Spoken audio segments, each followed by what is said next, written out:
in this panel, and more importantly, to be in this session with the Chamber. I want to say a couple of things by way of introduction. I am a great believer in the Chamber of Commerce. When a few years ago I came across Kiprono Kitonyi, he knows because he's here, I encouraged him to be part of the Chamber because I saw the way the Chamber was going. It had become a hostage of people who did not have the capacity to run a proper Chamber of Commerce. I am happy that today we have a Chamber of Commerce that we can say is fit for purpose and working with the government, with all the sectors, to project the right image of our country. I want to say congratulations to the Chamber. You are doing a good job. Secondly, I agree with you 100% that the Chamber can work with the government to organize the bottle.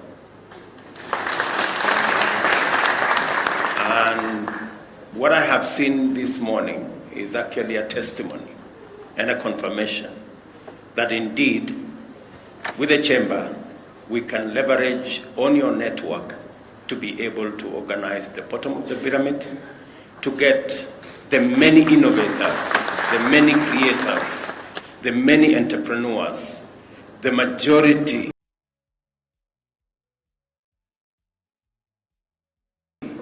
of the 4 million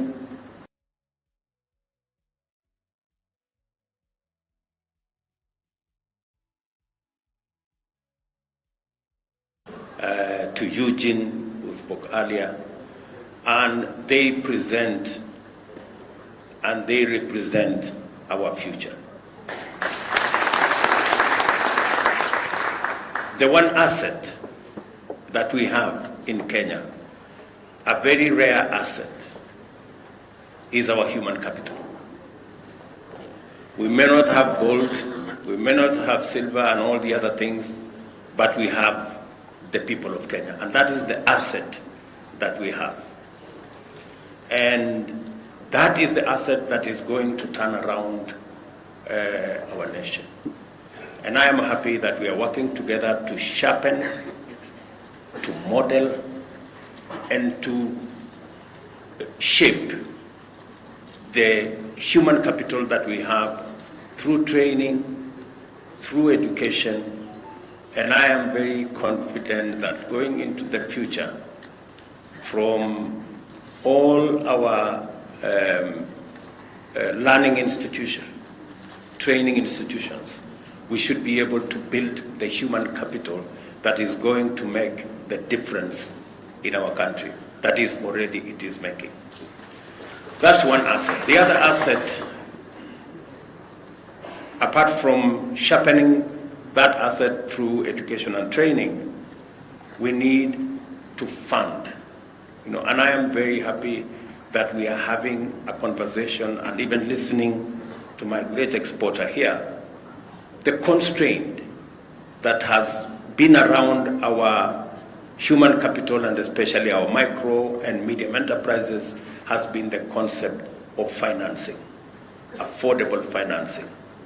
I have listened to the banks who spoke to us here, great people from Equity to APSA to DDB here. I really want to persuade our financial institutions, yes, to be flexible in how they lend their finances, but also to consider the aspect of cost. What is the cost of my finances? I would have been very happy to hear Equity Bank say, we're going to lend to SMEs on a single-digit interest rate. And I really want to challenge our financial institutions with tremendous respect that it is possible and it is time that we inspired our micro and small enterprises by ensuring they have access to affordable credit. The government of Kenya is going to work with you as we fashion the Hustler Fund. I want to promise the country that the Hustler Fund is going to be on a single-digit interest rate, and progressively for the smaller enterprises, we will begin with just a simple fee without interest, because we want to fire the bottom of the pyramid. That is where the engine of our economy is. The other item, listening to all these people, apart from finance, is technology. We must leverage on technology to be able to be efficient and effective. And that is why, if you see our manifesto, we talked largely about SMEs, because we know that's where the jewel is. And secondly, we talked about affordable finance. And thirdly, we talked about a superhighway, because technology, listening to Magdalene, I am very confident that employment is going to be ready and available if we can ensure that we spread technology, we have financing, and that is why we talked about the superhighway. The superhighway is supposed to do two things: to make sure that the country is connected, and I'm happy again to announce here that the real last mile in technology is the gadget. And already we are working with our telcos, our telecommunication sector, so that we can have a smartphone that is going to be less than 5,000 shillings. A smartphone that can do everything that you want. A smartphone that can make sure, today the cheapest smartphone is 10,000, maybe 15,000. We want to see whether we can get it to $30 or $40. And I want to promise the country that in the next 8 to 12 months, we will have the cheapest smartphone in Africa, manufactured in Kenya. And finally, the concept of the superhighway is to also make it cost-effective to trade on and to work on the digital space. And again, let me use this forum to say we have about 15% of government services on the digital platform. If you look at our manifesto, we said we are going to move 80% of all government services on the digital platform. Again, let me announce here that we are working on it, and by God's grace, between 6 and 12 months, we will have moved 90% of all government services onto the digital platform, and ensure that from the comfort of your home, you can work with the government. You can get your licenses. You can get every government service online without having to travel to any office, without having to go to any park. And again, to use the digital platform to also collect our taxes. So, good people listening to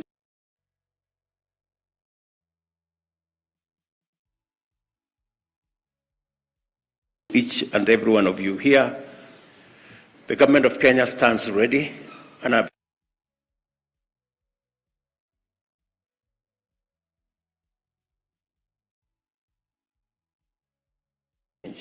I'm going to encourage my brother from the Juakali that we are going to look at them, not just doing the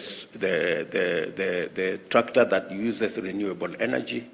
We also want to see whether we can move all our border guys onto clean energy platform. There is absolutely no reason why we should not begin to walk the journey to e-mobility. All our vehicles, all our border guys should be on e-mobility. We should be able to convert all the borders we have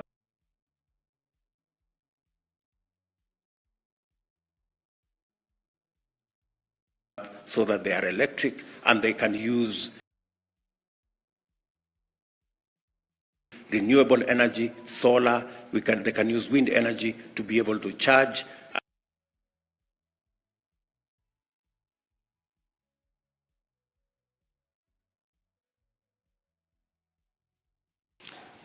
Thank you, Your Excellency. The Juakali has always been very ready from birth, and we know very well we prayed, and God brought us a person who thinks like us. And in energy, we have some projects, very simple projects that we have done across the country. And we have piloted in 5 counties. And these are called community power centers, where energy, wind, biogas, generation, cogeneration is working together with solar and biofuel, with battery banks for productive use in those centers, with a digital village where the youth can go and join the rest of the world to do certain things. And we've done it in Nandi, in Himaki, in Kapchurwai. We've done it in Bomet, in Kitoben. We have done it in Siaya, in a place called Uhuru. We have done it in Changara, in Busia. And the last one we've done in Ngando, in Kirinyaga. And they are models. But the problem has been, as we do them as models, because there are several other things that we can talk about models that you have done. The lack of political goodwill, because it's a country that we have come up with a benchmark of finish politics, start politics immediately. But development delays. So I think for us, because of the huge knowledge that we have acquired from God himself, we are supporting some institutions. But the challenge we are having is that, like, for example, when the sector pushed for ban of importation of furniture for public office, we came up with a project on bamboo. So I think we shall be talking about how we can make furniture locally using bamboo because of conversion. And I think on energy, we're doing a lot of briquetting from waste. We're doing a lot of biogas generation. Like, for example, if you go to Naivasha, you'll find, Your Excellency, there is a team that was having 100 tons of waste of baby corn and cabbage as waste. Today, they are producing biogas, and you can package the biogas to use on automotive. So as we talk about the issues of clean energy and all these things, we need to go that route. And Juakali is leading the way. One of the challenges we're having and we want to unlock is institutional synergy. Because there are so many institutions in Kenya, especially the agencies of the government, that listen, they get agitated, they don't want even to involve the Juakali into their system. So you find even their boards, they lack representation of Juakali. Then the common manufacturing facility, which we have been pursuing the chamber to support us, where quality is supposed to be a measure for a Juakali product. When you talk about a wheelbarrow, the whole of East Africa is buying wheelbarrows from Kenya. The whole of all the jikos, and I'm told if you have a kitchen without a Juakali jiko, it's not a complete kitchen. Yes, so all the jikos are made in Kenya. But the quality and the finish. Your Excellency, I know you'll be with us in Kampala, and Excellency, the Deputy President may be with us in Kampala again. We are having a regional exhibition, and Juakali in Kenya is leading the whole region. And the chairman of Musea is here, Mureu, and he's the chairman of Musea, who is supposed to be leading the process in Kampala. So I think we are leading the region, and we want the region to really benefit from us. So thank you very much, Terian. Perhaps a final question, Your Excellency. Yesterday you talked very passionately about Kenyans accessing the South African market. Your Minister for Trade talked about the fact that it is smaller businesses that are doing the majority of exports, meaning that, which explains why we are only exporting products worth about $38 million, yet they are exporting, they're sending products here worth $650 million. What word do you have for the business people that are here today, both from the small business sector and the medium sector? Let me first speak to the issue raised by Juakali. You talked about political goodwill. So, me sitting here, I am a bundle of political goodwill.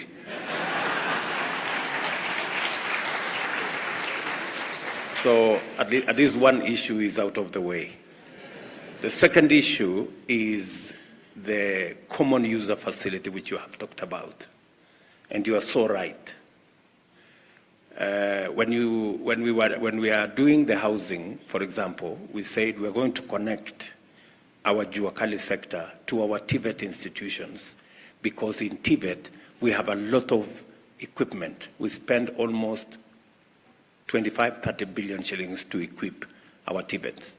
And we are now saying there must be a working formula between the Juakali and our Tibets, so that the Juakali can leverage on the huge resources and equipment that we have in our Juakali to professionalize their work.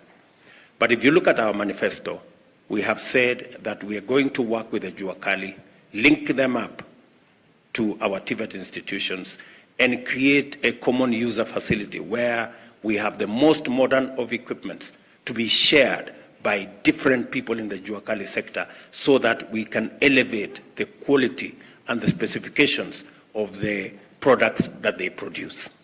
So you are spot on, and I want to confirm to you that is a plan we intend to implement.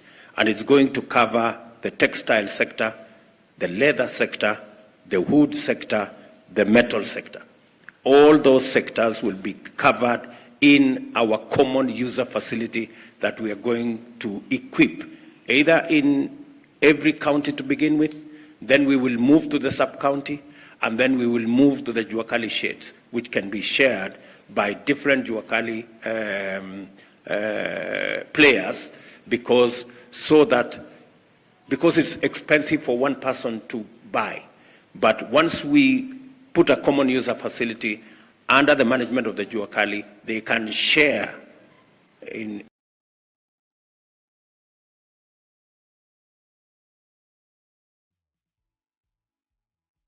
the common user facility for all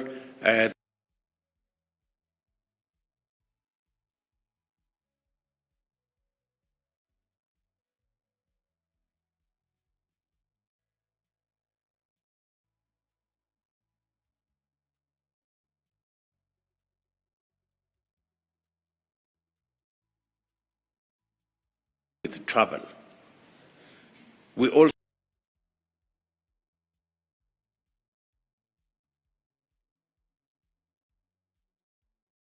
here, the ban will be lifted so that our products can access the South African market. We cannot sell our tea to South Africa. We have a challenge selling our pineapples. We have a challenge selling our avocados, as was mentioned by this young man. The issue was that we are operating on different phytosanitary requirements. We have said we are going to harmonize our phytosanitary regulations, so that by January we can be able to access the South African market as they access our market. That way we can begin to bring down the difference in the trade levels between our two countries. As was said, they are selling to our country $650 million US. We are selling only $40 million to the South African market.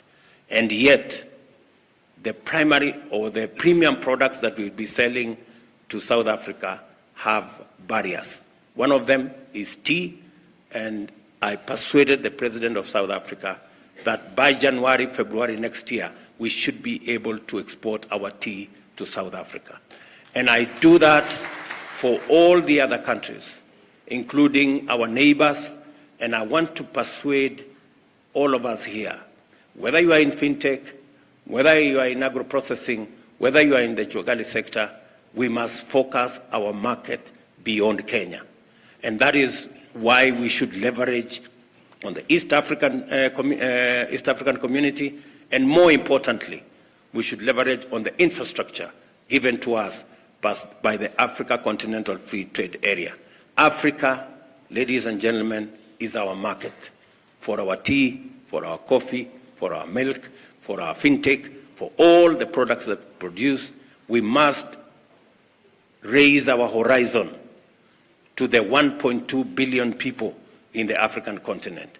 And we must target the 2.7 trillion GDP and make some of it Kenyan GDP. And I am ready, I am willing, and the government of Kenya is going to work with each and every one of you in your sectors so that we can scale up.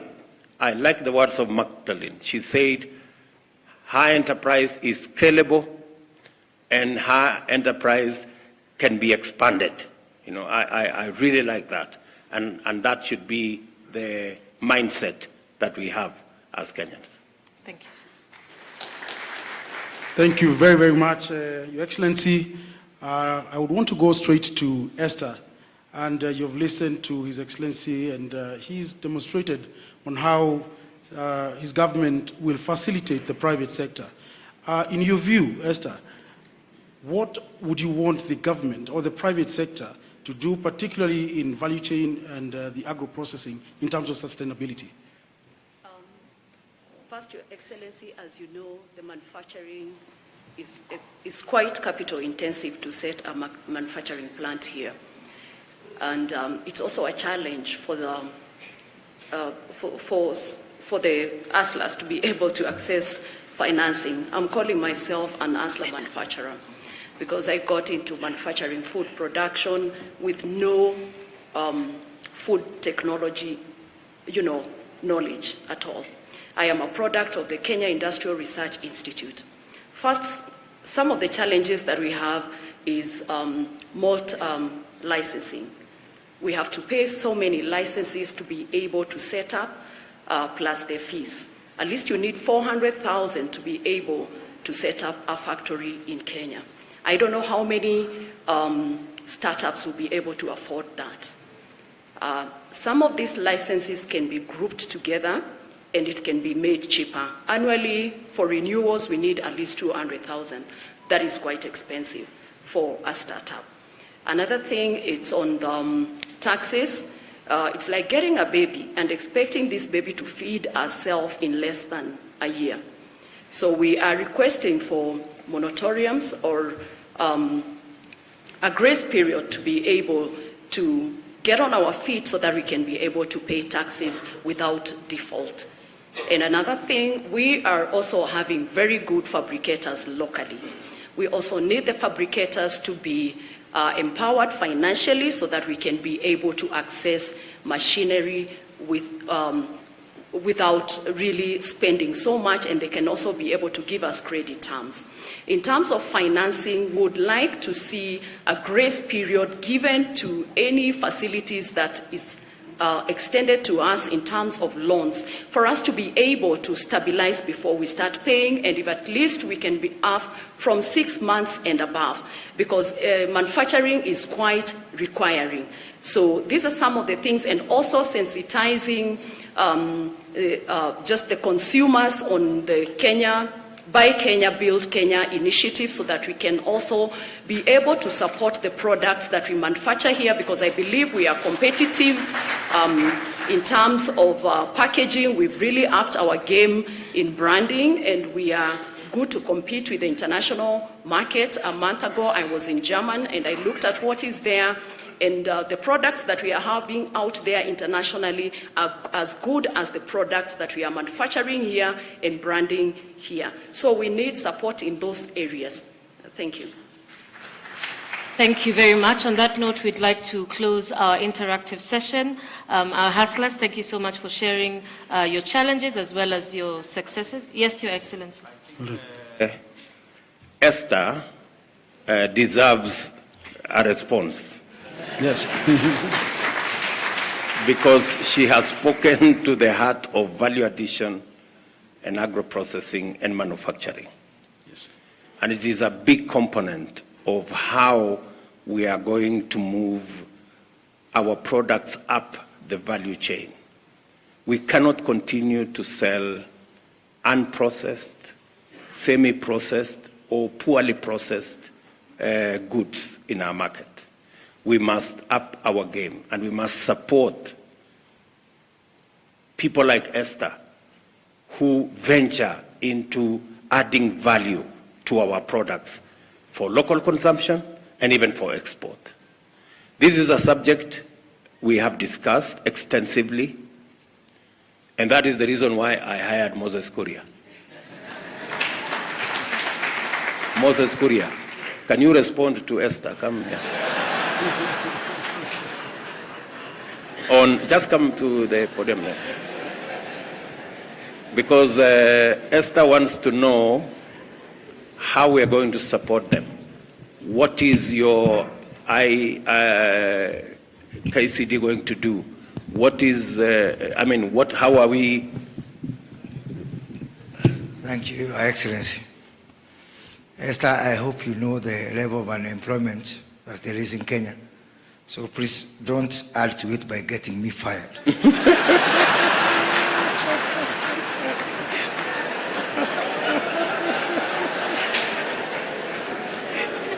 But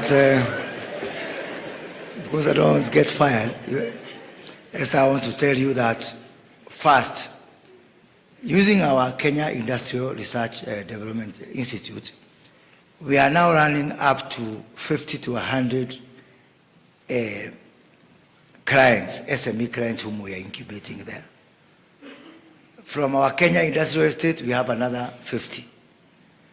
We are now going to roll out these incubations to every county. And that is the basis. That is the basis of our common user facilities. I have received already a lot of requests, and people are offering land. And I want to thank governors, Your Excellency.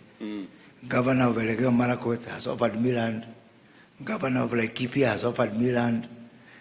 Governor of Nyeri, actually, where on Saturday I was giving out relief food in Kieni, we have agreed on 150 acres of land available from national government, where we'll put up our first pilot common user facility. So I want to tell Esther and all our SME manufacturers, at least you'll have a home. And let me also reiterate to Your Excellency, we don't have a problem of money at all, at all, at all. I've had a discussion with the banks.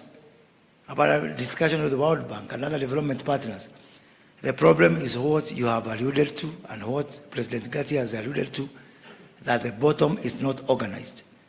We've left our SMEs out there like mushrooms in the world. And what I'm going to do is to work with Esther and all the SME manufacturers, SME exporters, put them together and make them ready to receive money. Because money is one thing, and having an organized architecture that can be able to receive money is another thing. So, Esther, I hope I've convinced you, so you convince my boss. And let me add here, when some counties are giving me land to do common user facilities, other counties are saying they want land, they want to encourage squatting on public land. And that difference, Your Excellency, will start to show. I'm not in a mood to fight. I've fought enough in my life. But you start to see the difference between progressive counties that want to be partner to us and Kenya Kwanza government in developing the manufacturing agenda, the export agenda for the benefit of our people. And counties which make a wrong turn and take us to the past where we were fighting and being antagonistic, you are going to see them start to lag behind others. When that happens, don't blame it on witchcraft. Thank you, Excellency. Thank you. Thank you, Moses. Just to add, I intentionally decided to have a ministry for SMEs and cooperatives. Because for a very long time, SMEs have been relegated to some department in some corner. And by so doing, sometimes they get forgotten. I now have a minister who wakes up and sleeps SMEs and cooperatives. To do two things: to make sure that SMEs are organized, to make sure that SMEs are made business ready, and to make sure that SMEs are made funding ready so that we can catapult SMEs to the next level where we create big corporations out of small SMEs. For the record, Equity Bank that is telling us today they have $780 billion or something like that, was once upon a time a small SME somewhere in Moranga. So the small SMEs that you see here today, the outfit run by Esther and all the other small and micro enterprises here, have the capacity to be huge corporations if they get a hand up or a leg up, and if they get the necessary support. And I want to promise you that that is why I am sitting here, to give you assurance that we are going to work with you so that we can grow our SME sector to help us create wealth in our country. Thank you very much, Your Excellency. Waziri Kuria, it seems your job is secure. Yes, Your Excellency, as we close, there is a question that has posed from the floor, and this is because of the issue of climate change. In the world today, you'll find industrialists actually have exhausted their carbon credit. Now, in Kenya today, because of the drought, we are trying to raise funds so that we can support certain areas. What is it that we can be able to do to utilize the open space that we have in this country so that we can be able to leverage on carbon credit? Precisely, that's why I attended a session in COP27, where we were discussing about how to grow, how to expand, and how to make carbon credit markets much more accessible, simpler, and carbon credit funding, not to fund intermediaries, but to find the actual people who do the real work on the ground. You may want to know that at the moment, 80% of all carbon credit financing end up with intermediaries, auditors, assessors, and the rest of them. The people who bear the brunt and who do the hard work of making sure that our environment is safe get the short end of the stick all the time. So in this particular arrangement, and that is why we were having this session, shortly, we are going to have a law that will govern matters to do with carbon credit, so that to make sure that it is transparent and it is accessible to the people who actually should benefit from that carbon credit regime. So the Ministry of Agriculture and all the other ministries that are related, including forestry, we're going to put it together so that we can deal with the challenge of climate change and unlock financing that can help us mitigate and provide for adaptation mechanisms for the climate change effects that we are suffering as a nation. Thank you very much, Your Excellency, panelists, ladies and gentlemen. I think we get to a close with that session, but we as the Kenya National Chamber of Commerce and Industry, we want to commit to you and to your government, Your Excellency, that we shall reorganize and we shall reorganize ourselves so that we can be able to partner with the Kenya Kwanza administration. Thank you very much. Terian.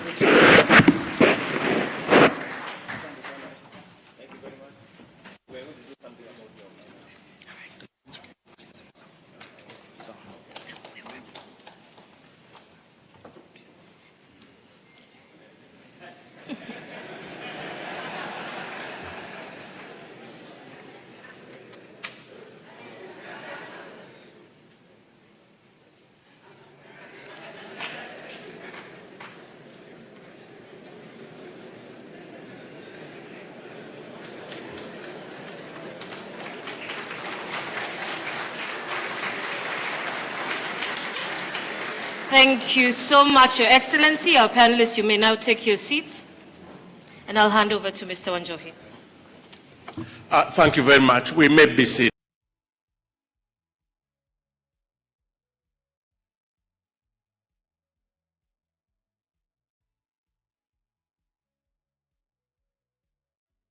Please, with the gracious permission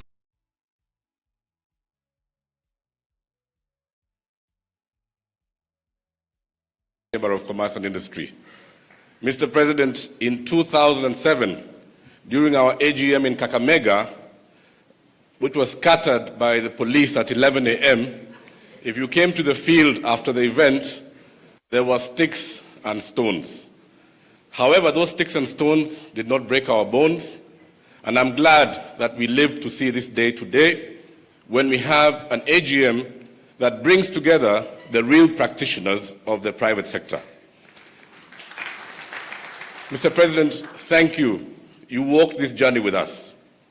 Not once, when you were Deputy President, not once did we come to you to help the business community and you refused. You helped us when we were putting in our bid for the World Chamber Congress. I brought business people to you many times. And thank you, Mr. President, for keeping the faith. One day I came to your office, at the DP's office, to tell you that we had given up the fight to try and take over the chamber. And I remember we had lunch in your office, and when you came into the lunchroom, you said to me, "Umefukuza wakora, umetook over." And I told you I was actually coming to resign, but I couldn't tell you because you told me, go back and finish the job. Let me just say quickly, Mr. President, that capital is a coward. Global capital seeks to come to Kenya. There's too much money in the world seeking a home where it can earn a return. What the business community globally and locally wants is predictability, is reliability, is seriousness in approach. And I think in the last 1 month since you took over, the business community has had more time with leadership than in the last 10 years. And if that's anything to go by, Mr. President, I think we are in for good times.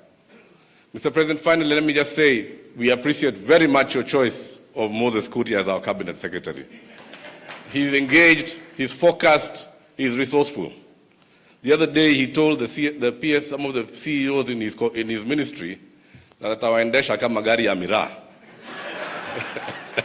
And some of them wanted to resign, but I think we know we are in for a time when we have to work as a country to lift and raise all the boats. Mr. President, I think what these people want is just an environment that is predictable. What these people want, and Mr. President, the KRA has been trying to dig too deep into our pockets.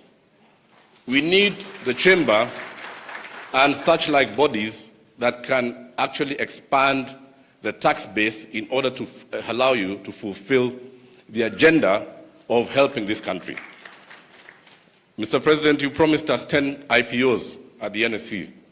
So I'll conclude by encouraging all of you SMEs, open CDS accounts. Do not miss the IPOs. And finally, I commit to you, Mr. President, that we, the business leaders of this country, we will work single-handedly to make your agenda a success. Thank you very much, sir. Waziri Kaidley, thank you.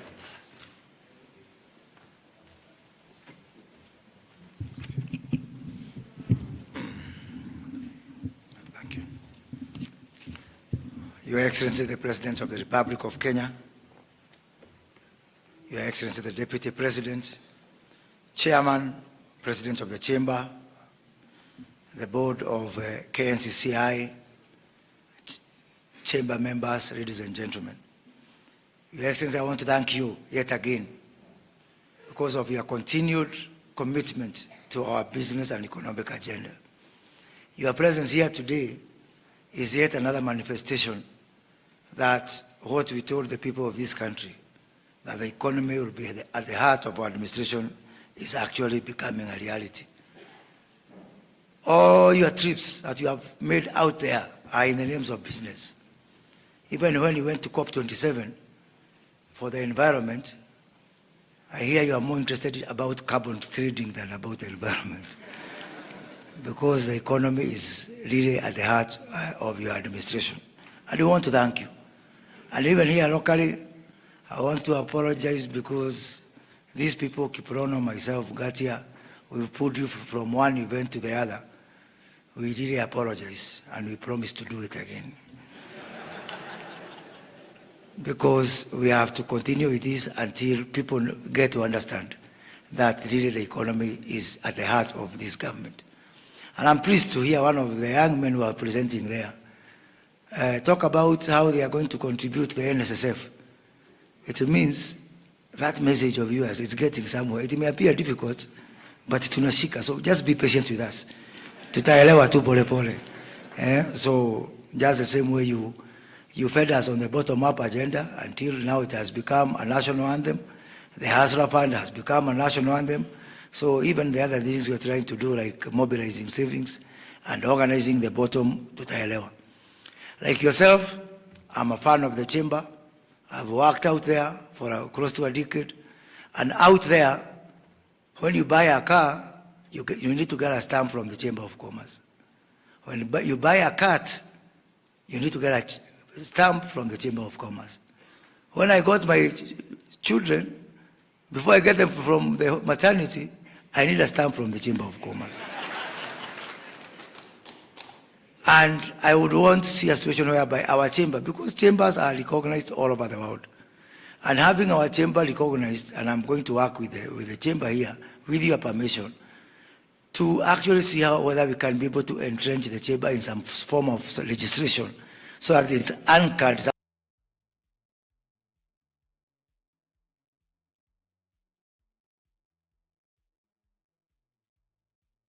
somewhere within the law.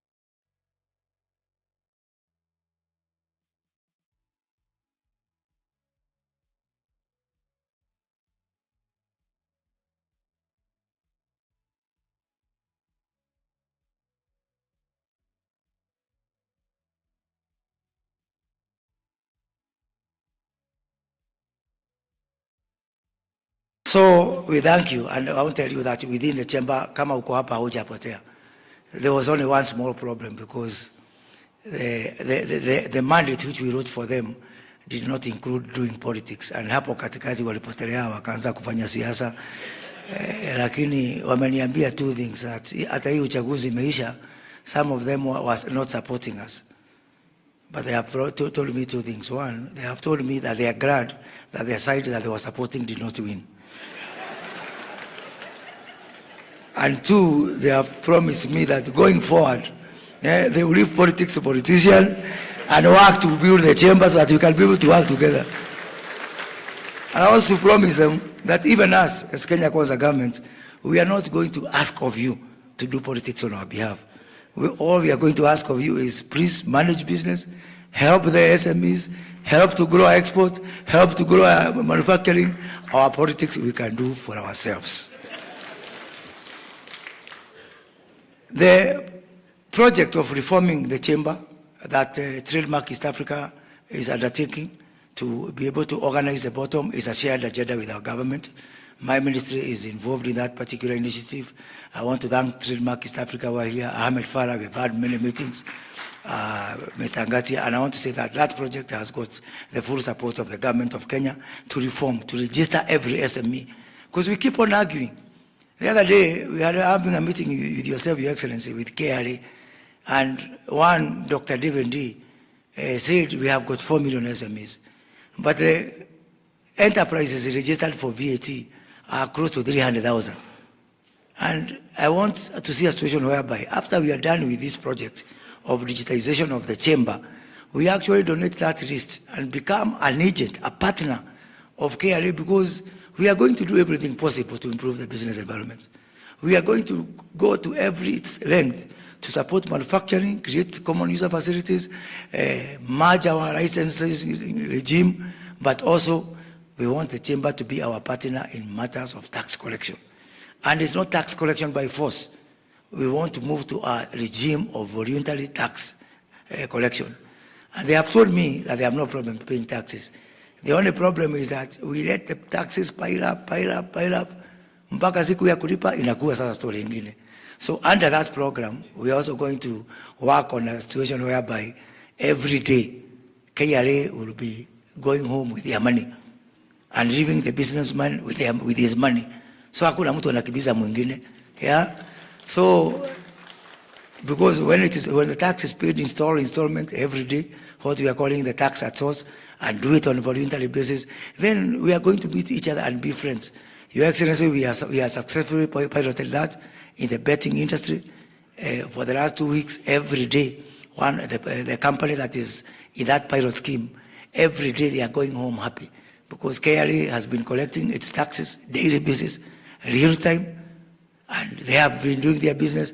And the betting industry is telling me that they are happy now because they are sure hakuna mtu atawakimbiza. So we want to extend that and work with these members of the chamber so that we can be able to